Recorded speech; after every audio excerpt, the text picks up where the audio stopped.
We spend our lives waiting for the real moment to start.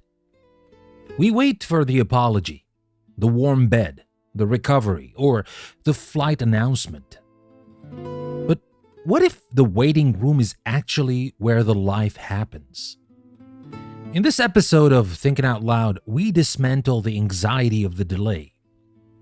We look at a mother in Sweden paralyzed by pride, a homeless veteran in Russia who refuses to abandon his dog, a nurse in the Philippines keeping watch over a coma patient, and a group of stranded travelers in Germany finding a song in the dark.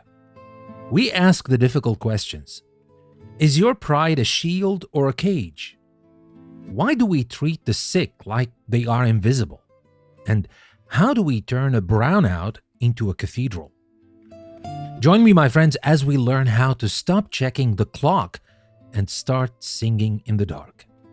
I'm Danny, and this is a new Thinking Out Loud episode from English Plus Podcast.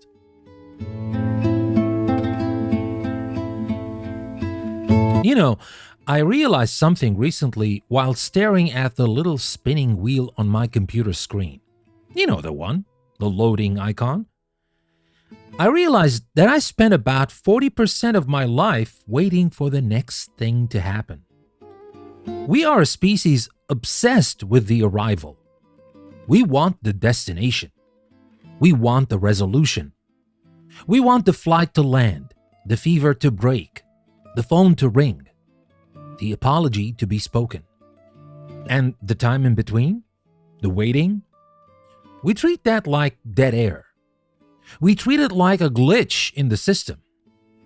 We try to fast forward through it, distract ourselves from it, or just grit our teeth until it's over. But looking at the stories we explored this week from Stockholm, Moscow, Manila, and Frankfurt, I'm starting to think we have it all backwards. I think the dead air might actually be the only air worth breathing. This week, we looked at 4 very different kinds of waiting rooms. An apartment, a street grate, a hospital bed, and an airport terminal. And in every single one of them, the miracle didn't happen when the wait was over. The miracle happened when the people stopped fighting the wait. Now, let's talk about the most painful kind of waiting first. The waiting we inflict on ourselves. Let's talk about Astrid in Stockholm. We all know an Astrid. We might be Astrid. She is sitting in her perfect apartment in Östermalm. It's St. Lucia's Day. The city is dark, and she has a candle in the window. Now, usually we think of a candle in the window as a romantic, welcoming symbol. I'll leave the light on for you. It's sweet, right? But Astrid's candle isn't sweet. It's a weapon. It's a passive-aggressive beacon. She says she's waiting for her son, Elias. But really, she's engaging in a spiritual staring contest. She's saying, I am here. I am the mother. I am righteous. You come to me. How many of us are doing that right now? We have these cold wars in our families. We have arguments that are so old we don't even remember how they started, like Astrid, who can't recall the syntax of the insults, only the heat of the pride. We freeze people out, and then we sit in the cold, convincing ourselves that our silence is a form of strength. We tell ourselves, I'm teaching them a lesson. But who is really learning the lesson? Astrid looks at that candle and realizes the terrifying truth. The candle isn't calling out to anyone. It's just melting. It's just burning itself alive until there's nothing left but smoke. That is what pride does. It consumes the vessel. It doesn't warm the room, it just burns the wick.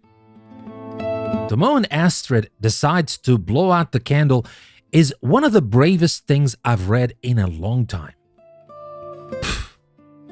She chooses darkness over the false light of her own ego. And then she picks up the phone. Now let's talk about the physics of the phone call for a second. The landline. Now, we've lost something with texting. With a text, you can fire and forget. You can edit. You can hide. But a phone call? That is real-time vulnerability. The description of the ringing sound, toot, toot, that is the sound of terror. In the space between the rings, we live out our worst nightmares. He hates me. He's dead.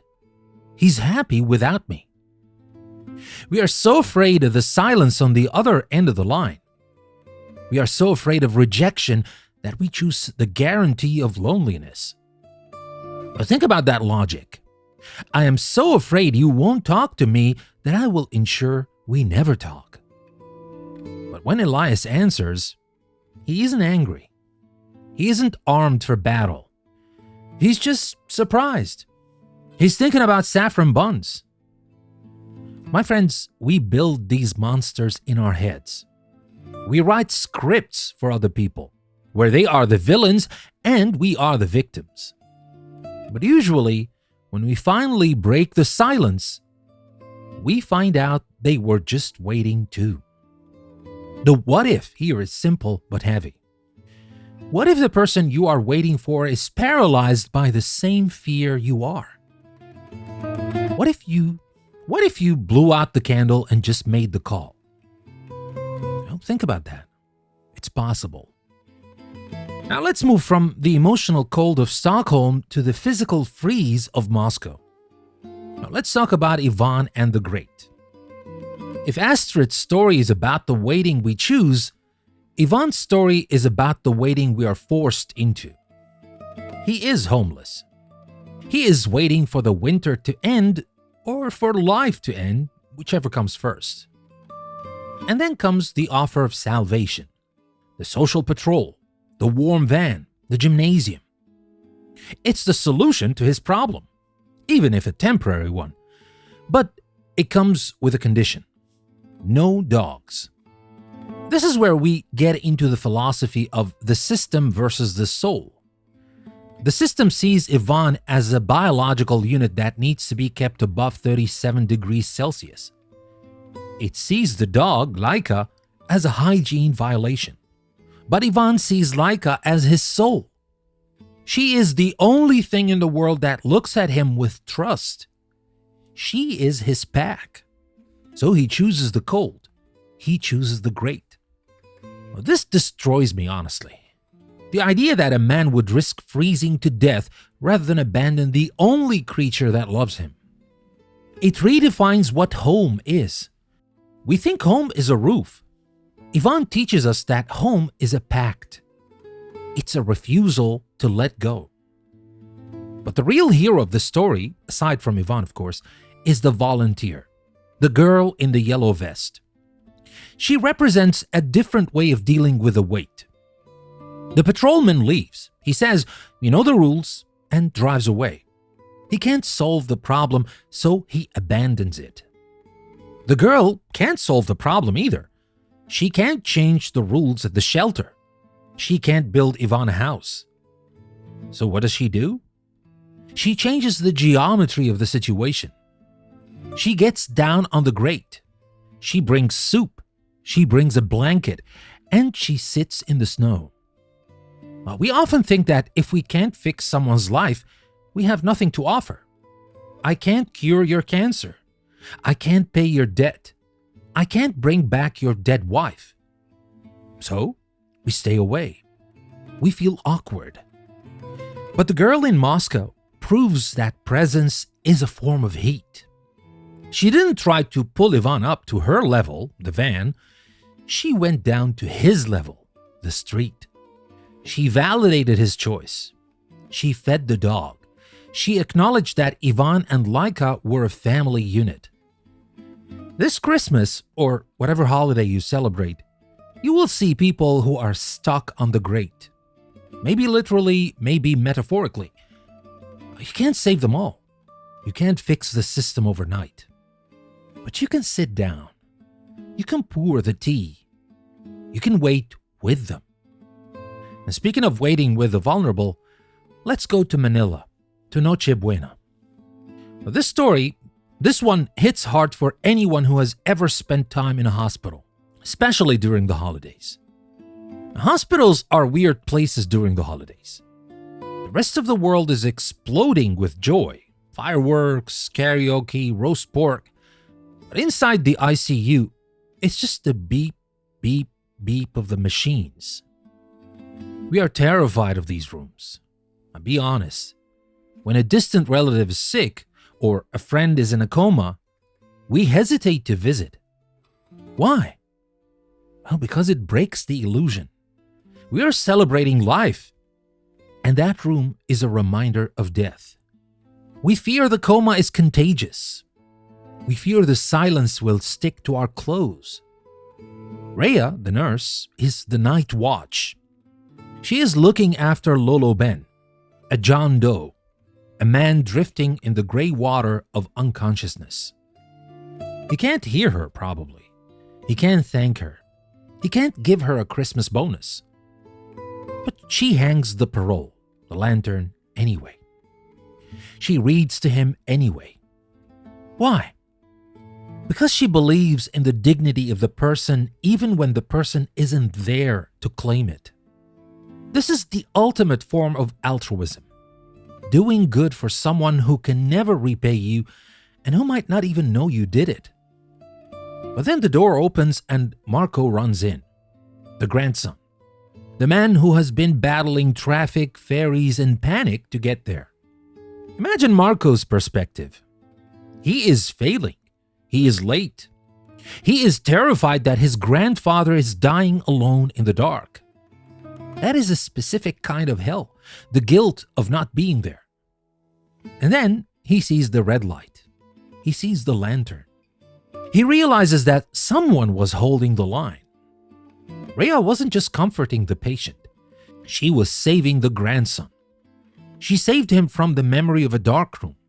She allowed him to arrive into a space that was already loved. We talk a lot about holding space for people. It's a buzzword.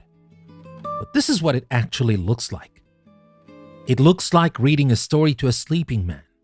It looks like hanging a cheap bamboo star on an ivy pole. It is the promise we make to each other as a society. I will watch while you sleep. I will wait while you travel.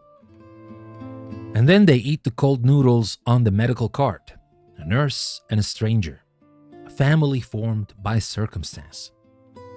It challenges us to think, who is in the hospital right now, drifting? Who needs a witness?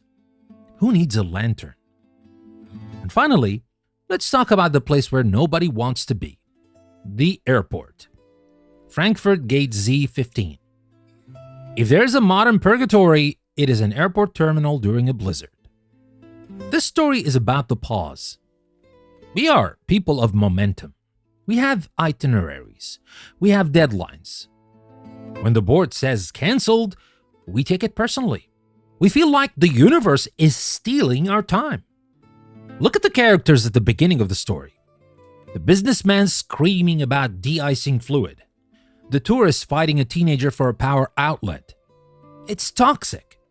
It's survival of the fittest in a gray carpeted box. And then the blackout.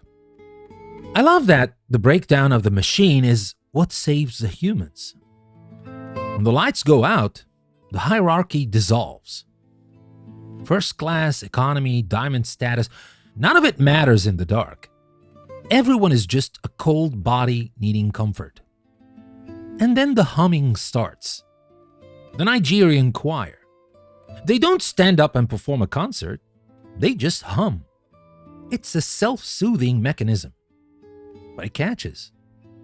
Julian hums. Elias sings. The Brazilians join in. They build a cathedral of unity out of a brownout. There's a profound lesson here about the interruption. We view interruptions as enemies. The snowstorm is ruining my Christmas. This power outage is ruining my night. But what if the interruption is the point? If the flight hadn't been cancelled, Elias would be eating a quiet dinner in Munich. Julian would be asleep on a plane. They would never have met. They would never have shared that moment of absolute harmony. What if the destination is not the only place where life happens? What if life is happening right now, in the delay? Elias, the angry businessman, undergoes the biggest transformation. He goes from hoarding his status to sharing his power bank. He realizes that he isn't stuck with these people. He is gathered with them. It changes the whole energy of the room. A bag of chocolates becomes a feast. A coat becomes a blanket. A terminal becomes a home. So let's weave these 4 threads together. We have the phone call in Stockholm, the steam grate in Moscow, the lantern in Manila, the choir in Frankfurt. They are all teaching us how to wait well. Waiting isn't passive. It's an active state. You can wait with pride, like Astrid, and burn yourself out, or you can wait with courage and make the call.